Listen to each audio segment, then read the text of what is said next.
Hello नमस्कार साथियों, मैं अंशुल अग्रवाल आप सभी का स्वागत करता हूं आपके अपने digital platform Anshul study point में, जहां आप आपकी तैयारी है उसको बेहतरीन कर सकते हैं। तो आज की क्लास है वो जीके पर आधारित है और ये आपको जीके डोज की तरह एक टैबलेट की तरह दिया जा रहा है, जिसमें कि आप अपनी तैयारी है उसको बेहतरीन कर सकते हैं।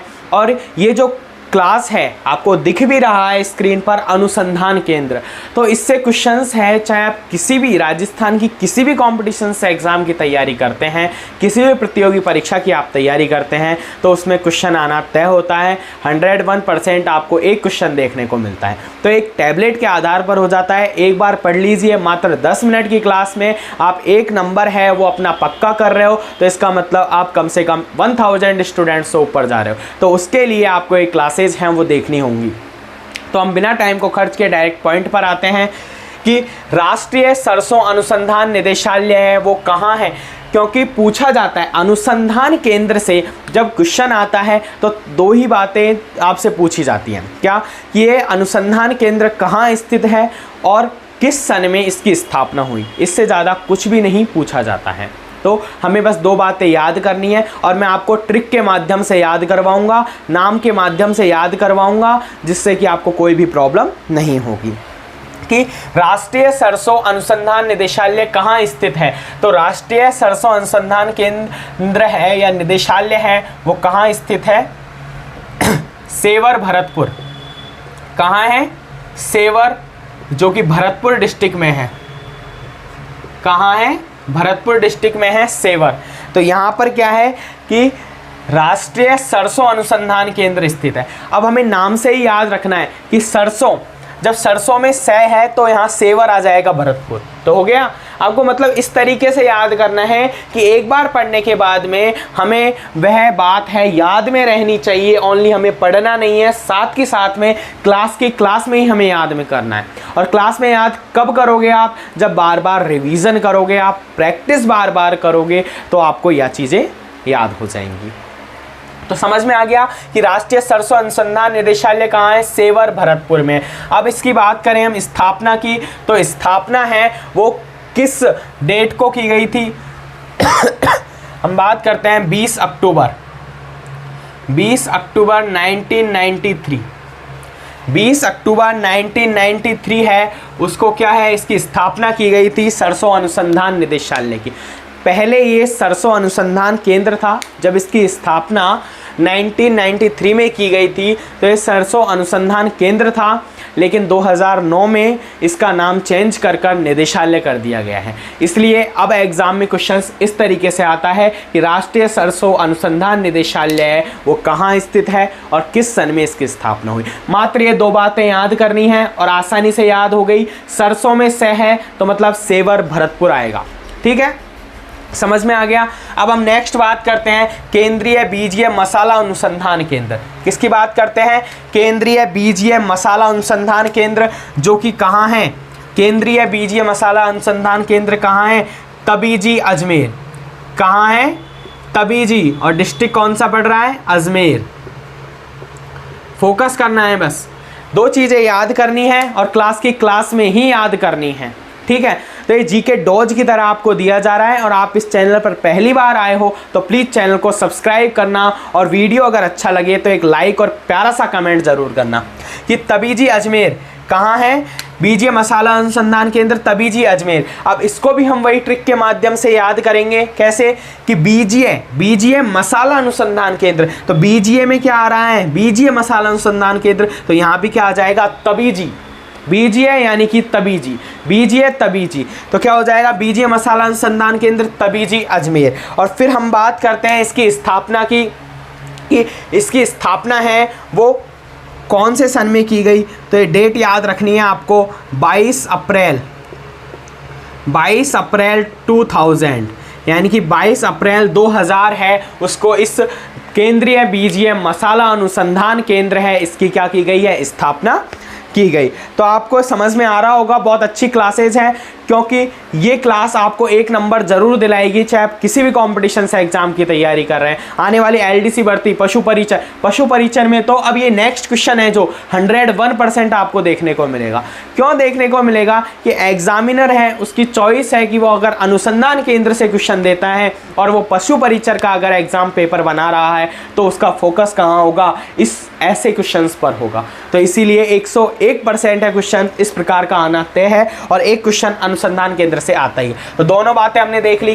राष्ट्रीय सरसों अनुसंधान निदेशालय, सेवर भरतपुर, 20 अक्टूबर 1993। केंद्रीय बीजी मसाला अनुसंधान केंद्र, तबीजी, अजमेर, 22 अप्रैल 2000। ठीक है, अब हम बात करते हैं केंद्रीय भेड़ व ऊन अनुसंधान केंद्र, जो कि कहाँ पर है, अविका नगर टोंक। कहाँ है, अविका नगर टोंक, अविका नगर और डिस्ट्रिक्ट है टोंक। केंद्रीय भेड़ एवं ऊन अनुसंधान केंद्र पशु परिचर वालों के लिए तो बहुत ही इंपॉर्टेंट है।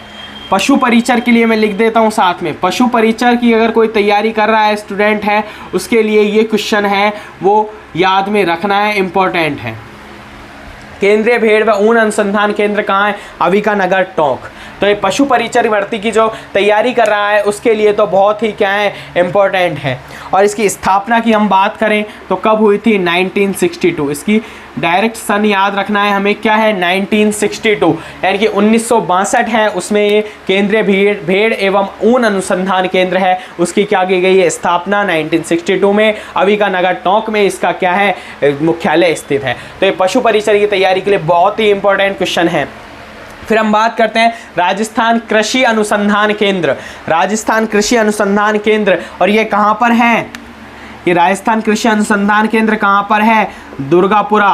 और दुर्गापुरा कहाँ पर है, जयपुर डिस्ट्रिक्ट में, राजधानी में। कहाँ, राजस्थान की राजधानी जयपुर में है दुर्गापुरा, और दुर्गापुरा में क्या है, राजस्थान कृषि अनुसंधान केंद्र। क्या है, राजस्थान कृषि अनुसंधान केंद्र कहाँ है, दुर्गापुरा जयपुर में। और इसकी स्थापना की हम बात करें तो स्थापना आती है 1943, 1943। कब, 1943, 1943 में इसकी स्थापना की गई। तो ये समझ में आ गया होगा चारों बातें आपको बहुत अच्छी तरीके से।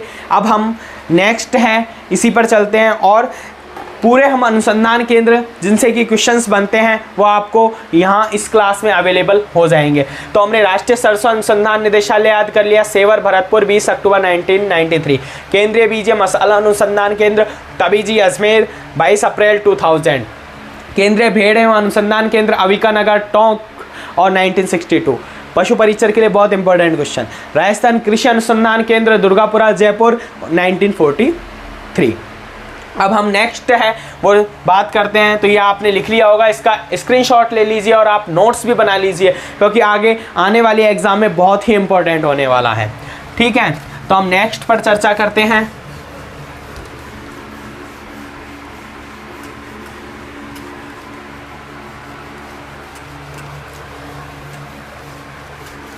आपने अभी देखा कि राजस्थान कृषि अनुसंधान केंद्र मैंने बताया था दुर्गापुरा जयपुर 1943। अब हम बात करते हैं केंद्रीय कृषि फॉर्म की। एक आता है केंद्रीय कृषि फॉर्म, तो साथ के साथ में हम उन बातों को भी याद कर लेंगे जो कि रिलेटेड हो रही है। केंद्रीय कृषि फॉर्म और बहुत बार पूछा जाने गया क्वेश्चन है, और केंद्रीय कृषि फॉर्म है वो राजस्थान में 2 जगह पर हैं, और 2 जगह कौन सी है, एक जगह का नाम आता है सूरतगढ़, क्या आता है, सूरतगढ़, और एक नाम आता है आपका जैतसर। जैतसर कि केंद्रीय कृषि फॉर्म की हम बात करें तो एक नाम आता है सूरतगढ़, एक नाम आता है जैतसर, और दोनों ही जो जगह हैं वो एक ही स्थान पर है, और उस स्थान का नाम क्या है, हम बात करें श्री गंगानगर। कहाँ है, श्री गंगानगर। श्री गंगानगर में ही ये दोनों जगह हैं, सूरतगढ़ और जैतसर। सूरतगढ़ और जैतसर जो कि केंद्रीय कृषि फार्म है यहाँ। और इसकी स्थापना की अगर हम बात करते हैं तो सूरतगढ़ की 1956 है, और जैतसर की हम बात करें तो 1962 है। तो ये याद में रखना है हमको कि राजस्थान कृषि अनुसंधान केंद्र तो कहाँ है, दुर्गापुरा जयपुर में, लेकिन केंद्रीय कृषि फॉर्म की हम बात करें तो श्रीगंगानगर में 2 जगह आता है, एक तो सूरतगढ़, एक जैसर। सूरतगढ़ में स्थापना की हम बात करें तो 1956 आती है, जबकि जैसर में स्थापना हम बात करें तो कितना आता है, 1962। तो ये बात आपको समझ में आ गई होगी, कोई ज़्यादा डिफ़िकल्टीज नहीं है, इसको भी आप लिख लीजिए, बहुत इंपॉर्टेंट होने वाला है आपके लिए। फिर हम आगे नेक्स्ट बात करते हैं, इसके बाद में आपको बहुत ही अच्छा क्वेश्चन कराया जाएगा जो कि आने वाले एग्ज़ाम के लिए इम्पोर्टेंट है, प्रीवियस ईयर्स में भी बहुत बार पूछा गया है और आपने बहुत बार पढ़ा भी होगा, तो ये समझ में आ ही गया। अब हम बात करते हैं नेक्स्ट, एक डिस्ट्रिक्ट आता है जोधपुर, नाम तो सुना होगा बहुत अच्छा तरीके से कि जोधपुर, और जोधपुर में 2 जगह आती हैं।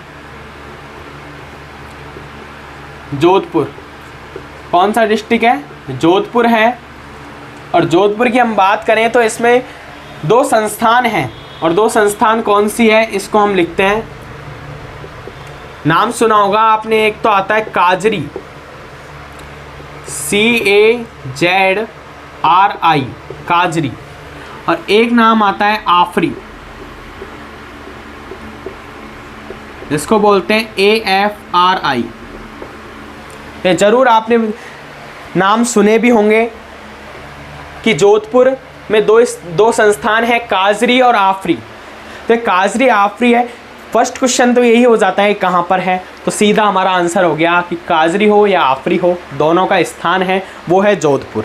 ठीक है, तो ये जीके डोज की क्लास आपको एक टैबलेट की तरह दी जा रही है, एक मात्र क्लास देखने पर आप 1 नंबर पक्का कर रहे हो। ठीक है, तो एक काजरी हो गया या आफरी हो गया, कहाँ है, जोधपुर में। अब इसकी हम फुल फॉर्म की बात कर लेते हैं। तो काजरी को क्या बोला जाता है, पूरा नाम इसका क्या आ जाता है, केंद्रीय, क्या आता है, केंद्रीय शुष्क क्षेत्र, केंद्रीय शुष्क क्षेत्र अनुसंधान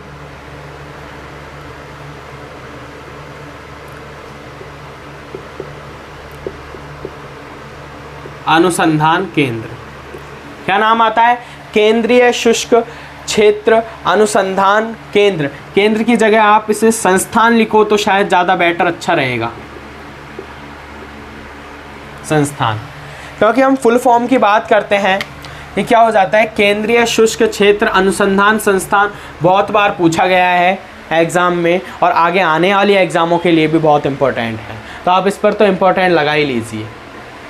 ठीक है, तो काजरी है, केंद्रीय शुष्क क्षेत्र अनुसंधान संस्थान है, और इसकी फुल फॉर्म की बात करूं मैं इंग्लिश के रूप में तो क्या नाम आता है, central arid zone research institute. इसीलिए मैंने इसको संस्थान किया था, क्योंकि जब इंग्लिश में जो नाम है उसी को हम हिंदी में क्या कर रहे हैं, ट्रांसलेट करेंगे। तो क्या हो जाता है, central arid zone research institute, तो केंद्रीय शुष्क क्षेत्र अनुसंधान संस्थान है, काजरी हो गया, ये कहाँ है, जोधपुर में है। ठीक है, और इसकी स्थापना की बात करें हम तो आती है 1962। ये सन याद में रखना है साथ के साथ में, ये सन याद में अगर आपने रख लिए तो आपका 1 नंबर तो कहीं नहीं जाने वाला। किसी भी आप एग्ज़ाम दो, कोई भी एग्ज़ाम आप राजस्थान की किसी भी एग्ज़ाम की आप तैयारी करते हैं या कोई भी एग्ज़ाम पेपर आप देते हैं, चाहे RPSC लेती है उसको, चाहे RSMSS भी लेती है, तो ये फेवरेट क्वेश्चंस रहे हैं और अनुसंधान केंद्र से एक क्वेश्चन आना तय होता है। तो 1962 केंद्रीय शुष्क क्षेत्र अनुसंधान संस्थान हो गया। आफरी की हम बात करें तो आफरी की फुल फॉर्म क्या हो जाती है, आफरी की फुल फॉर्म क्या है, शुष्क, क्या हो जाती है आफरी की full form, arid forest research institute. क्या होती है, एरिड फॉरेस्ट रिसर्च इंस्टीट्यूट, यानी कि क्या आता है, शुष्क वन अनुसंधान संस्थान। क्या आता है, शुष्क वन अनुसंधान संस्थान।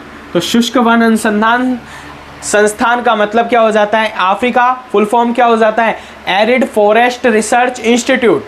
एरिड फॉरेस्ट रिसर्च इंस्टीट्यूट, तो ये याद में रखना है हमें। और इसकी स्थापना की हम बात करें तो इसकी स्थापना किस सन में की जाती है? हमने देख लिया काजरी की स्थापना कब की गई थी, 1962 में। तो आफरी की स्थापना कब की गई है, 1985। कौन सा सन आता है, 1985। तो ये याद में रखने हैं। तो जोधपुर से दोनों जो संस्थान थी वो मैंने आपको एक ही साथ में लिखा दिया है, जिससे कि आपको क्या है याद करने में क्या हो, आसानी हो। क्योंकि चीज़ें हर जगह उपलब्ध हो जाती हैं, लेकिन चीज़ों को समझाना और याद करना वो बहुत इंपॉर्टेंट होता है। और वो कब होगा, आप इस क्लासेस को देखिए, आपको ये जीके डोज की तरह दिया जा रहा है। और अगर आप चाहे एसएससी की तैयारी कर रहे हैं, बैंक रेलवे की तैयारी कर रहे हैं, तो मैथ की क्लासेस के लिए कहीं मत जाइए। इसी चैनल पर मैथ की प्लेलिस्ट बनी हुई है, जिनमें आपको टॉपिक वाइज क्लासेस मिलेंगी और बिल्कुल एक एक क्वेश्चन जिस टाइप से भी बनता है उसकी क्लासेस मिलेंगी। तो आप बस कितना कीजिए कि चैनल को सब्सक्राइब कीजिए और वीडियो को ज़्यादा से ज़्यादा शेयर कीजिए। तो ये समझ में आ गया। जोधपुर काजरी केंद्रीय शुष्क क्षेत्र अनुसंधान संस्थान 1962, आफरी शुष्क वन अनुसंधान संस्थान 1985। ठीक है, अब हम बात करते हैं, एक जगह आती है बीकानेर।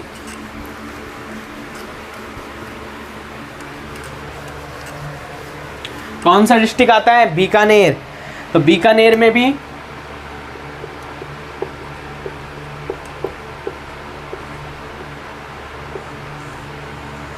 बीकानेर, तो बीकानेर में है वो एक संस्थान है, क्या नाम है उसका, केंद्रीय शुष्क बागवानी संस्थान। दो संस्थान है यहाँ भी, दोनों के ही हम नाम लिखेंगे। क्या है, केंद्रीय शुष्क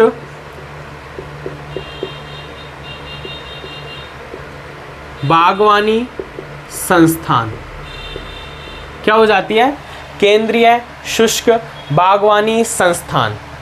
केंद्रीय शुष्क बागवानी संस्थान है, बीकानेर में है। और बीकानेर में भी एक जगह आती है, कौन सी जगह आती है, बिछवाल। किस नाम से आती है, इसको इसलिए थोड़ा फोकस में याद रखना कि बहुत ही अच्छा क्वेश्चन है और कई बार पूछा गया है।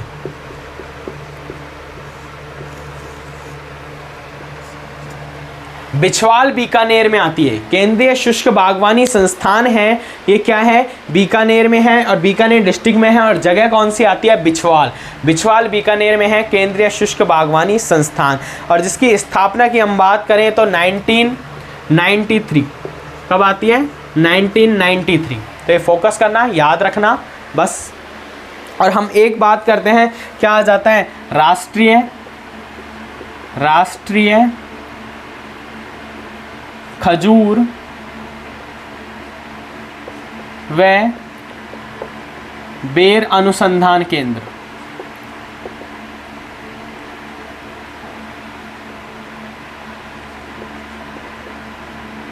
डायरेक्ट कई बार पूछा गया है कि राष्ट्रीय खजूर व बेर अनुसंधान केंद्र कहाँ है। तो जहाँ बेर का नाम आ जाता है वहीं बीकानेर का आ जाता है। क्या, जहाँ बेर का नाम आ जाता है वहीं बीकानेर का नाम आ जाता है। तो आसानी से क्या हो गया, याद हो गया।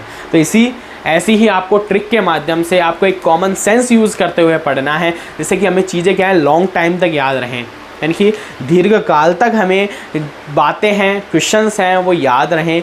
ये नहीं कि आज पढ़ा कल डायरेक्ट साफ यानी कि भूल गए, ऐसा नहीं होना चाहिए। तो उसके लिए क्या है, आपको चीज़ों को सोचकर और रिलेट करते हुए पढ़ना पड़ेगा। तो यहाँ हमने देखा कि क्या था, राष्ट्रीय खजूर व बेर अनुसंधान केंद्र है। तो बेर से क्या आ जाता है, बीकानेर। तो ये आपको बातें समझ में आ गई होंगी। तो बीकानेर से एक आता है केंद्रीय शुष्क बागवानी संस्थान, जो कि बिछवाल बीकानेर में 1993 है, उसको इसकी स्थापना की गई। तो ये सारे अनुसंधान केंद्र थे जो मैंने आपको बता दिए हैं और इनसे एग्ज़ाम में क्वेश्चन आना तय होता है। तो आप इस क्लासेस को एक हल्के में मत लीजिए, एक अच्छी तरीके से पढ़िए। और मात्र 15 मिनट की क्लास से अगर आपका एक क्वेश्चन है वो सही हो रहा है तो आपके लिए बहुत ही इम्पोर्टेंट है और हमारे लिए भी उसका कुछ फ़ायदा है वो देखने को मिलता है हमें, कि हमने जो पढ़ाया है वो एग्ज़ाम में आ गया है। बस हम इतना ही चाहते हैं। और पशु परिचर के लिए तो मैंने क्वेश्चन बता दिया है कि भेड़ व अनुसंधान केंद्र अविका नगर टोंक, उसे याद में रखना है। बहुत ही अच्छा क्वेश्चन है और उसका सन ज़रूर याद में रखना है, 1962। ठीक है, तो आज की क्लास को हम यहीं समाप्त करते हैं। ये एक जीके डोज की तरह आपको दिया जा रहा है और आप ज़्यादा नहीं, बस इस चैनल को सब्सक्राइब कर बेल आइकन को प्रेस कर लीजिए, जिससे आगे आने वाले जो भी डोज हैं वो आपको फ्री उपलब्ध हैं और आपको तुरंत नोटिफिकेशन प्राप्त हो जाए। और वीडियो को ज़्यादा से ज़्यादा शेयर कीजिए, जिससे कि और भी स्टूडेंट्स हैं वो इन क्लासेस का फ़ायदा उठा सकें। बिल्कुल निःशुल्क आपको ये क्लासेस दी जा रही हैं और ऐसे ही दी जाती रहेंगी, यानी कि जीके डोज के माध्यम से आपको दी जाती रहेंगी। तो आज की क्लास को यहीं समाप्त करते हैं। जय हिंद, जय भारत।